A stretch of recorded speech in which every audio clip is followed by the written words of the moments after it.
semuanya, selamat datang di video pembahasan kita tentang budaya hukum di berbagai negara Asia. Pada kesempatan kali ini, kita akan membahas tentang 3 negara dengan sistem hukum yang sangat berbeda. Yang pertama yaitu Arab Saudi, yang kedua India, dan yang terakhir adalah Vietnam. Tiganya mempresentasikan pendekatan hukum yang unik, dipengaruhi oleh faktor sejarah, agama, politik, dan ideologi dari masing-masing negara yang membentuk karakter hukum dan masyarakatnya. Dari hukum syariah yang konservatif di Arab Saudi, sistem hukum campuran yang pluralistik di India, hingga hukum sosialis yang dikendalikan oleh negara di Vietnam. Masing-masing memberikan gambaran yang menarik tentang bagaimana hukum berfungsi dalam konteks sosial dan budaya yang berbeda. Di akhir pembahasan ini, kita akan melihat bagaimana perbedaan-perbedaan tersebut mempengaruhi cara hukum diterapkan di negara masing-masing, dan bagaimana masyarakat meresponnya. Mari kita simak video berikut.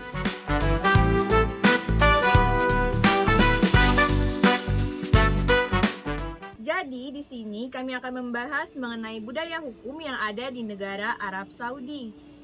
Di negara Arab Saudi sendiri merupakan contoh paling menonjol dari negara yang menerapkan sistem hukum berbasis syariat Islam.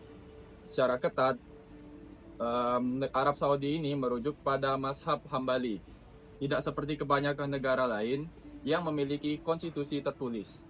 Arab Saudi mengandalkan Al-Quran dan hadis sebagai sumber hukum utamanya, didukung oleh fatwa para ulama dan keputusan para raja-raja.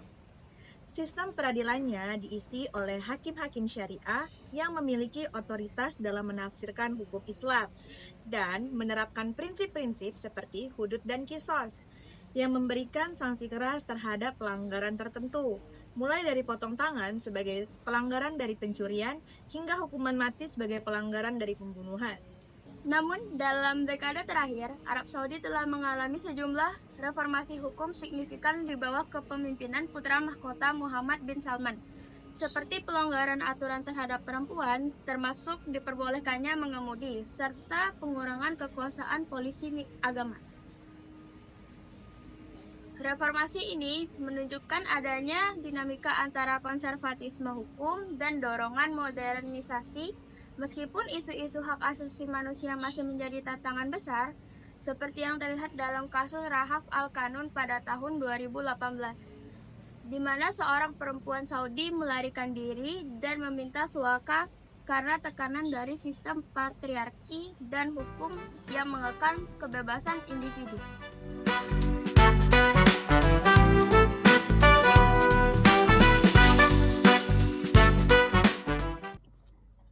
Berbeda dengan Arab Saudi, India memiliki sistem hukum campuran yang menggabungkan warisan hukum common law Inggris dengan elemen hukum adat dan agama. Konstitusi India adalah salah satu yang paling komprehensif dan panjang di dunia, menjadi pondasi utama dalam mengatur kehidupan berbangsa dan bernegara. Mahkamah Agung India memiliki peran penting dalam menjaga konstitusionalitas dan sering menjadi pelopor reformasi sosial. Salah satu keunikan sistem hukum di India adalah dengan adanya hukum personal, di mana masyarakat dari berbagai agama memiliki aturan hukum keluarga masing-masing. Misalnya, umat Hindu tunduk pada Hindu Marriage Act, sementara umat Islam mengikuti Muslim Personal Law. Sistem ini mencerminkan pluralisme hukum yang sejalan dengan keragaman budaya dan agama di India. Namun, perbedaan aturan ini juga menimbulkan tantangan, terutama dalam hal kesetaraan hukum dan perlindungan hak, karena bisa menyebabkan perlakuan yang tidak seragam dan potensi diskriminasi, khususnya terhadap perempuan dari kelompok minoritas. India mengalami dampak masalah yang sangat besar dalam birokrasi peradilan yang lambat dalam penumpukan kasus, dengan lebih dari 40 juta perkara yang belum terselesaikan.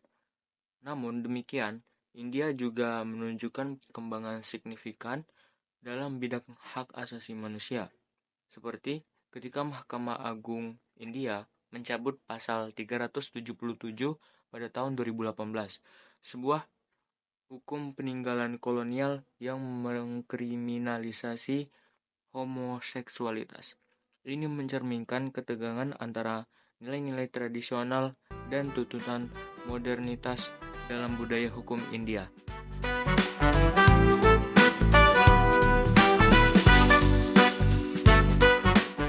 Sistem hukum di negara Vietnam. Di Vietnam, mereka menghadirkan contoh menarik tentang bagaimana hukum bisa berperan sebagai alat politik dalam sebuah negara sosialis yang menganut sistem single party state, di mana Partai Komunis Vietnam memegang kendali absolut atas seluruh aspek kehidupan berbangsa dan bernegara.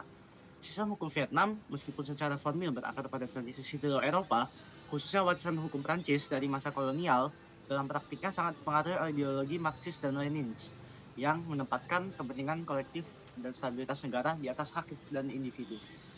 Di Vietnam, tidak ada pemisahan kekuasaan yang tegas seperti yang kita kenal dalam sistem demokrasi liberal. Lembaga-lembaga negara seperti Majelis Nasional, pemerintah, dan MA secara struktural dan ideologis tunduk pada arahan dan pengawasan Partai Komunis. Konstitusi Vietnam memang diakui sebagai sumber hukum tertinggi, tetapi dalam realitas politik sehari-hari, keputusan partai politik seringkali memiliki kedudukan de facto yang lebih tinggi dibandingkan ketentuan hukum yang tertulis. Hal ini membuat hukum di Vietnam cenderung bersifat fleksibel, interpretatif, dan adaptif terhadap perubahan kebijakan partai yang kadang-kadang bisa bergeser dengan cepat sesuai dengan kebutuhan politik nasional maupun global. Transformasi besar dalam sistem hukum Vietnam terjadi semenjak diberlakukannya kebijakan reformasi ekonomi di Doi Moi pada 1986, di mana pemerintah mulai membuka diri terhadap pasar global dan investasi asing untuk mendorong pertumbuhan ekonomi yang terjadi di negara Vietnam. Reformasi ini menuntut Vietnam untuk memperbarui kerangka hukumnya, terutama di bidang hukum ekonomi dan juga kontrak bisnis, hak kekayaan intelektual, dan perlindungan investor. Hukum di Vietnam mulai diarahkan untuk menciptakan kepastian hukum yang dapat menarik minat investor internasional, sekaligus menjaga agar kontrol politik terhadap berada di tangan partai. Jadi, bisa dibilang dalam konteks hukum bisnis, Vietnam mencoba menampilkan wajah hukum yang progresif dan juga modern serta ramah investor. Bagaimana menurut kalian? Apakah hal ini dapat demikian dilakukan di negara kita? Selanjutnya, banyak kasus menunjukkan bagaimana hukum di Vietnam tidak berjalan sepenuhnya independen, melainkan menjadi instrumen negara untuk menjaga stabilitas politik dan ketertiban sosial. Aktivis HAM, jurnalis independen, hingga warganet yang mengkritik kebijakan pemerintah kerap ditangkap atau dipenjara dengan tuduhan seperti menyebarkan propaganda atau mengancam stabilitas sosial. Pasal-pasal dalam Kitab Undang-Undang Pidana Vietnam cukup sering dipakai secara elastis untuk menjustifikasi tindakan ini. Fenomena ini menegaskan bahwa dalam budaya hukum Vietnam, kepatuhan pada negara dan loyalitas pada partai menjadi nilai hukum yang jauh lebih diutamakan ketimbang perlindungan hak asasi manusia dalam arti liberal. Namun yang menarik, meskipun pembatasan kebebasan politik masih ketat, Vietnam berhasil menjadi salah satu ekonomi dengan pertumbuhan tercepat di Asia Tenggara. Stabilitas politik yang dikelola secara ketat ini dalam kacamata pemerintah justru dianggap sebagai prasyarat penting untuk mendorong pembangunan ekonomi berkelanjutan dan menarik kepercayaan investor. Jadi di sini kita bisa melihat bagaimana hukum di Vietnam lebih banyak berfungsi sebagai perangkat manajemen sosial dan pengatur ekonomi daripada sebagai sarana untuk menjamin kebebasan individu atau keadilan distributif dalam arti yang kita kenal dalam sistem hukum barat. Dengan kata lain, Vietnam menunjukkan wajah hukum yang sangat khas dalam konteks negara sosialis modern. Hukum dipakai untuk menciptakan keseimbangan antara pertumbuhan ekonomi yang agresif dan kestabilan politik yang konservatif. Hak-hak individu bisa dikompromikan demi kepentingan negara dan partai. Hal ini mencerminkan paradigma hukum yang berorientasi kolektivisme, di mana masyarakat tidak ditempatkan sebagai entitas bebas, tetapi sebagian besar dari sistem yang lebih besar, yakni negara dan ideologi yang menjadi fondasi pemerintahannya.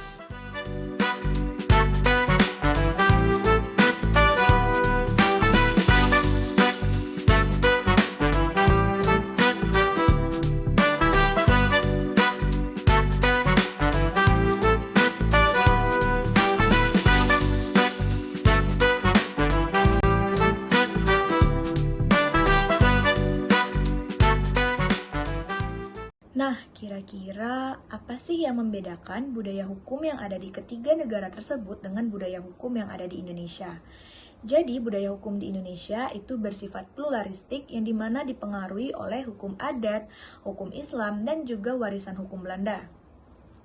Indonesia sendiri itu menganut sistem civil law dengan hukum tertulis.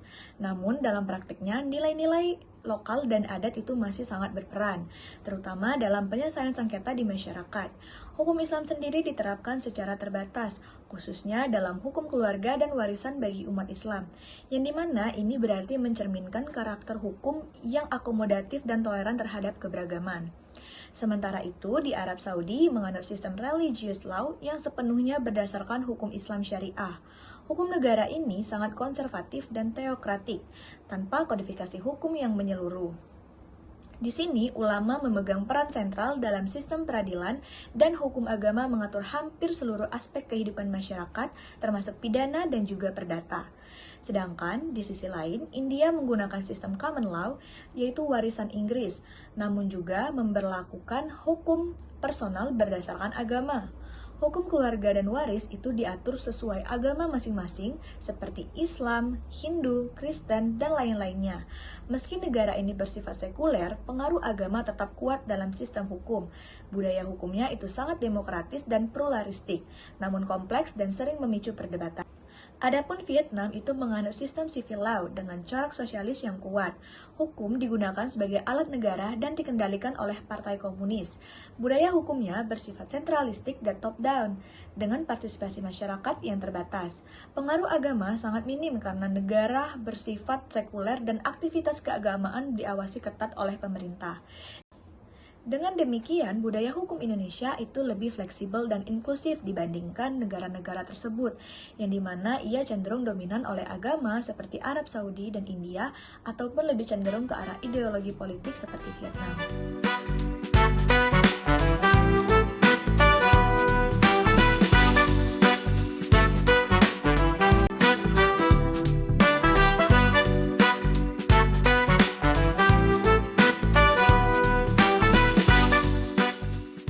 Melalui perbandingan dari ketiga negara ini, terlihat bahwa budaya hukum tidak hanya merupakan sekumpulan aturan formal, tetapi juga cerminan dari nilai-nilai sosial, ideologi politik, dan dinamika sejarah masing-masing bangsa.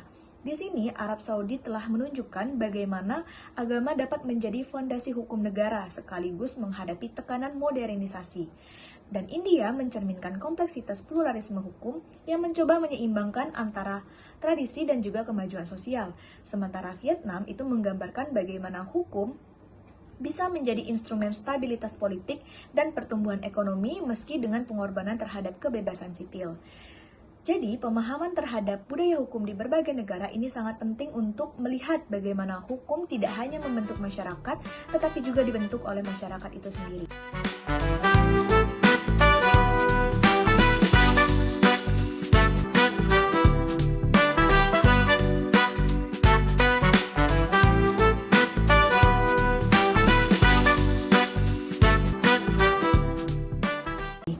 Sekian dari kami, lebih dan kurangnya kami memohon maaf.